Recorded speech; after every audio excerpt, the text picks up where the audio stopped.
Hey Steelers Nation, it's Joe Rockey here with the Pittsburgh Syndicate.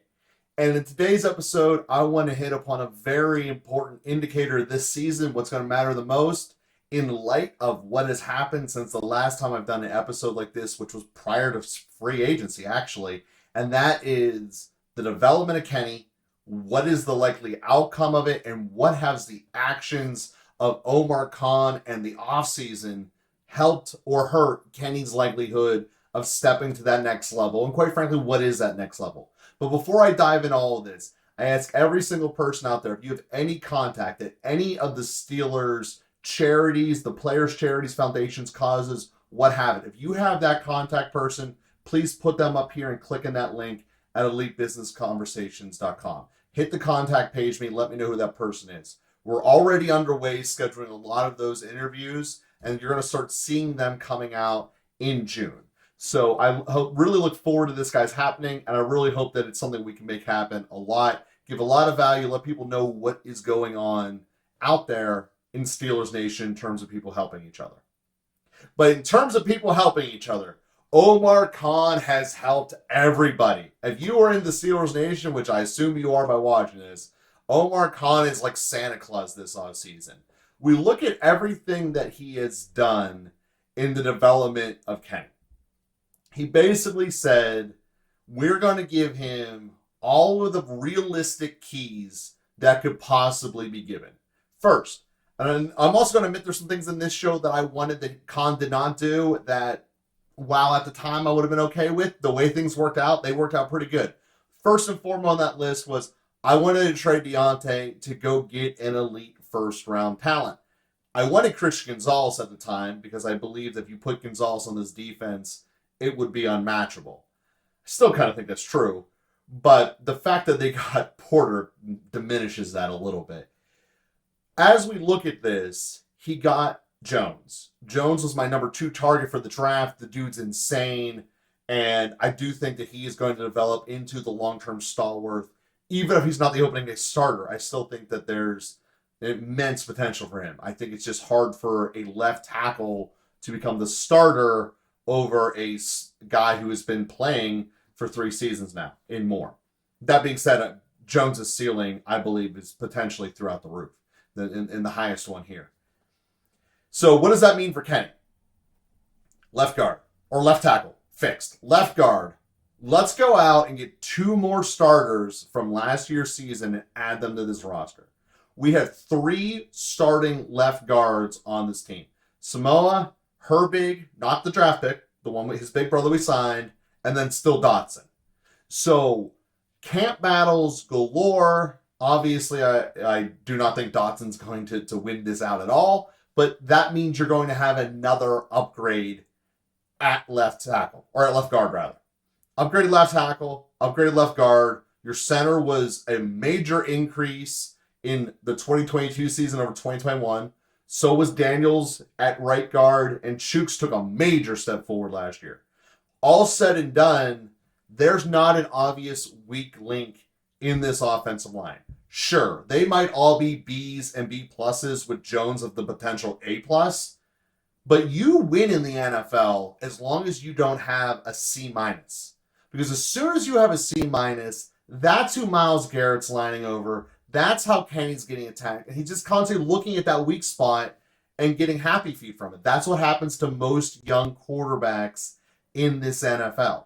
So when we look at this, we are going in a tremendously great direction, not to mention they're all young, and that if this works, they can stay together, and it can work.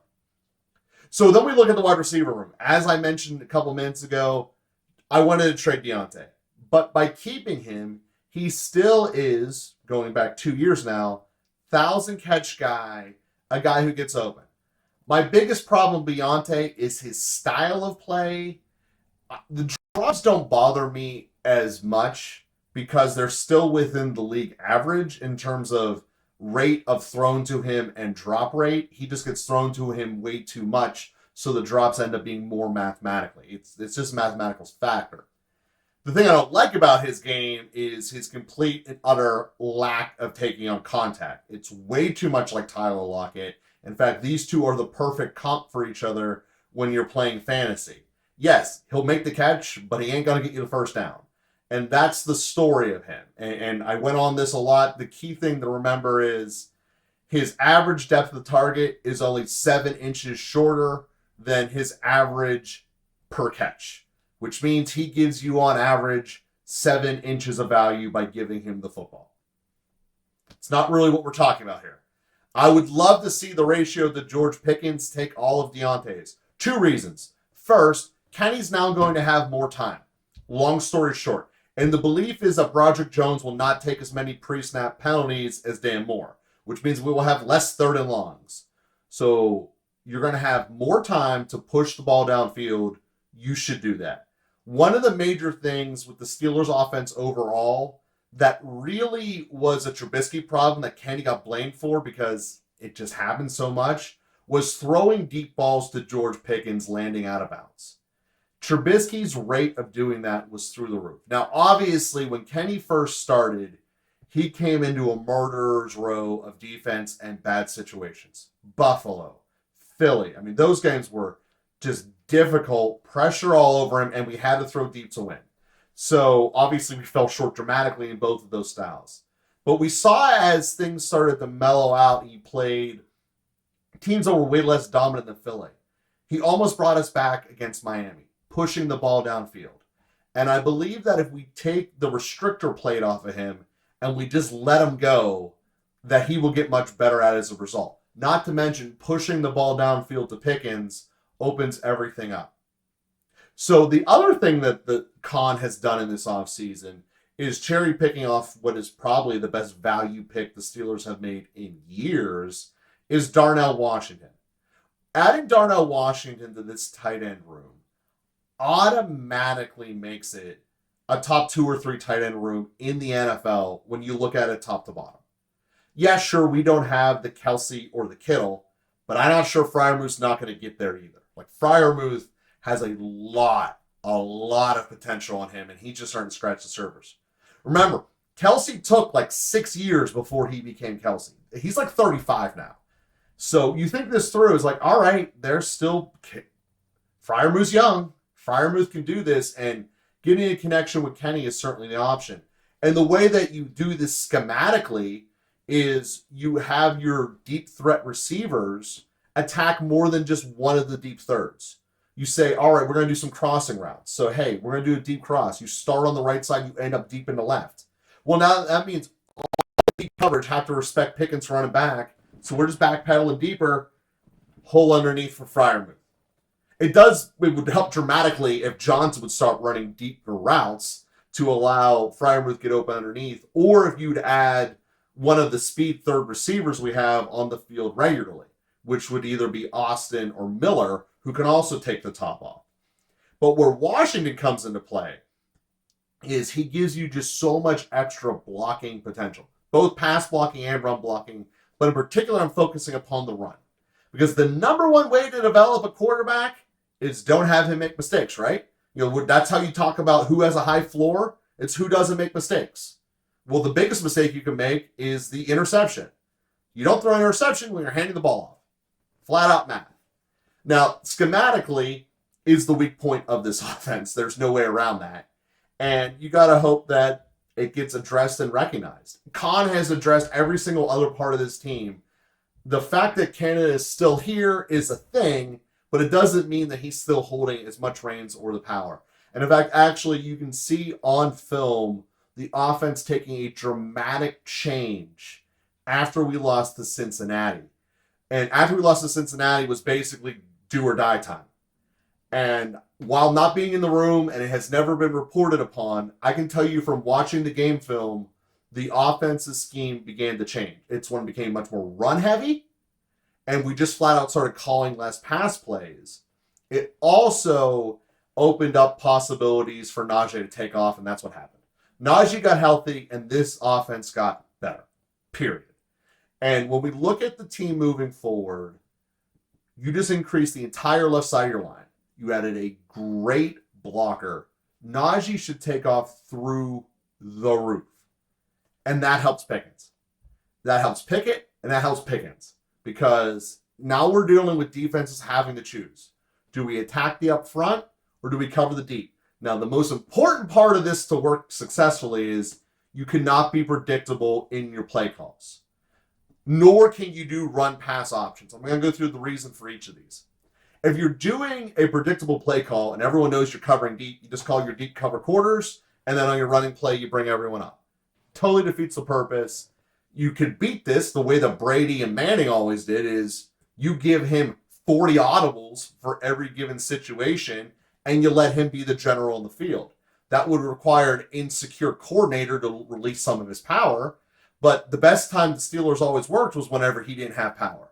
2-minute drill at the end of the day when the quarterback took over, whether it was Ben or whether it was Kenny, we were always at our best. So allowing Kenny to have that is going to have to be a relinquishment of the power and accepting that, you know what, my field general in the field, let him be a general and don't micromanage him. That by itself will allow Kenny to be proven whether he's sinking or swimming or not. But the other thing with the run-pass option, we all can remember probably about 16 times last year when Steelers got penalized for illegal man downfield. Long story short, that is whenever you have a run-pass option and the line is directed to run block. And the way that the Steelers do it is you do run block, it's on the quarterback to get the ball out fast enough so you don't get the penalty. So go kill people, which is great. Problem with that schematically is that they do not draw it up in a way where they're doing double teams to hold the offensive line for that extra half second. So because they're single blocking, I got you, I got you, I got you, all the way down the line, it covers all the gaps. So from that standpoint, you're making sure that you'll get a hat on everyone. But if you're uncovered and supposed to go get a linebacker as one of the guards, you just go get him. I mean, it's a run play. If you don't get him, you blow up the play, you're the problem on film. So you go get him. Well, that doesn't really give an opportunity to Kenny to pull out and throw the ball. Also, when you pull up, throw the ball, it invites everyone to suck in immediately because there's no chance of a downfield. So you're much better off just doing a straight running play or a straight passing play. Play action is also thrown in there, and that's fine. Play action being it's always going to be a pass no matter what, and the offensive line know this. And the reason for all this is the more you get the line not having to worry about am I going to get a flag or not, the better they perform. Regardless of the level, regardless of the team, that is a fact of life. You want your line to be moving in one direction consistently and together. And by having them having no options, just this is what we're doing, it works much better. Now, that doesn't mean you don't have adjustments for defenses running stints or something like that. That's why you have a rule book. But the bottom line is you need to know what your rules and your things are. And it can't be, I can only go hard for 2 steps and then stop, or else I'm going to get a flag. That is a way to kill and stymie your running game before it even starts. And in doing so, that's why taking the run-pass option out of the playbook will help Kenny. And the number one thing that Khan has given Kenny to help this team is the versatility. You know, we can come out in a set that is 2 tight ends and Najee with Johnson and Pickens and really have it be unknown what we're doing. You know, you have the possibility of doing a 4-wide set with Najee back there, of taking the tight ends off and putting out Miller and Austin. So if we're playing against a defense that is slow and lumbering, we can rip them apart with the speed passing game. And also, the way you beat Cincinnati, you spread them out. They don't have an interior D tackle. Neither does Cleveland, for that matter. And you can just run up the middle on them all day.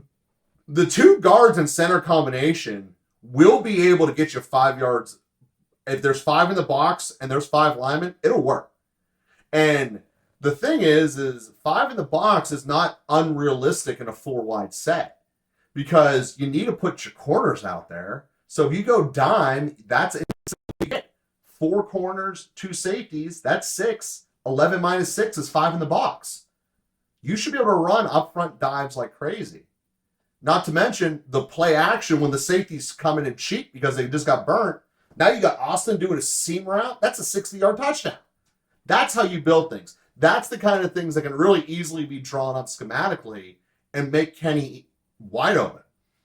a deep slant or a deep slot go route is one of the easier throws in the league. The Steelers don't do it much because they're afraid of safeties picking it off. Well, if you can catch safeties cheating with a great play action game, that's how you beat it. And this is one note upon the play action game. Roethlisberger hated doing play action.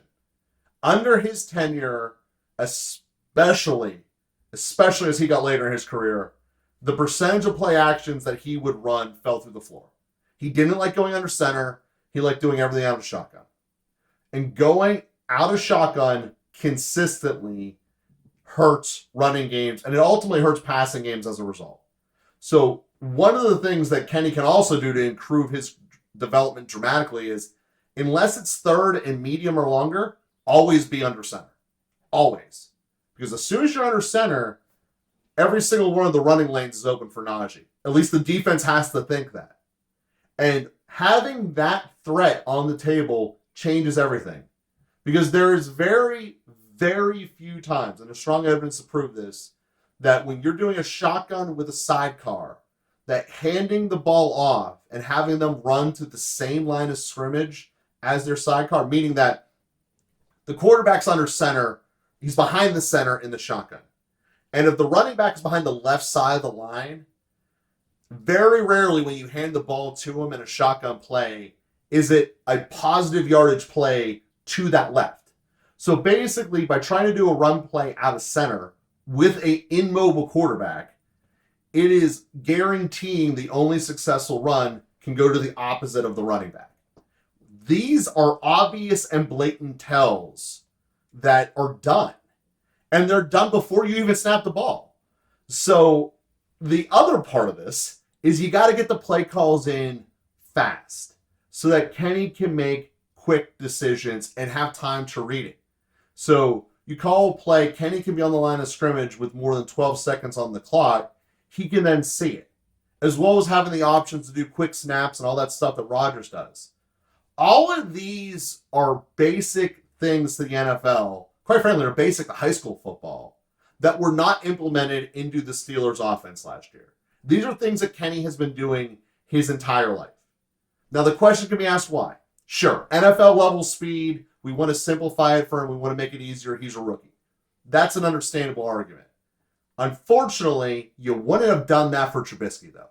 Trubisky's an NFL veteran, and this leads me to my unfortunate point. I don't think Canada will let him. I don't think Canada is confident in his own abilities enough to let someone else take the credit. And that goes back to the Ben days. That actually goes back to a lot of his stops in his career when you look at him. There's a reason he got kicked out of LSU in a year. It's this kind of thing. And when we look at this overall, there is so much potential for Canada, or for Kenny. And Khan has done basically every single thing he can. The number one hope is that in the backstage, even though Canada still has the title, that he has either completely changed his stripes, which is unlikely, or he's an offensive coordinator in name only, which the world will never know. Like, how many licks does it get to the center of the Toasty Pop? Tomlin will never tell you. But I think it's going to be great, guys. I think that Kenny is going to develop because there are so many different things we can implement to have him develop. Kenny, if you really look at this from an outside picture, Kenny did so much with so little last year in terms of the scheme limitations he had. And just by giving him a moderate amount, not even all of it, just a moderate amount, given how much he's shown, is going to skyrocket. And I would be neglecting my job if I didn't bring up the national perspective of Kenny. Kenny threw a lot of interceptions early when we lost, and before the offense shifted to the running style. That's true. But when we look at these interceptions, a lot of them are fourth quarter desperation comebacks in games when we were losing and we just need to make something happen. When Kenny had a lead, second half of the year, when Kenny had a good running game, second half of the year, Kenny was one of the best quarterbacks in the NFL. He's showing that he can do this. And the hope is that we don't go back to the beginning of the September policy where Canada knows everything. We want to have basically let Kenny cook. And I do believe that's going to be great. Khan has done every single thing he can. And I believe this is going to be awesome. So Steelers Nation, if you're still with me here and you haven't already, click subscribe. You're the exact person who's going to be loving the Pittsburgh Steelers Syndicate, and we will see you here next week. Again, if you haven't already and you know someone at one of the Steelers charities or events, please click at them so I can contact that person and have them on the show here in the summer before training camp opens. So thank you guys very much for watching, and here we go, Steelers. Here we go.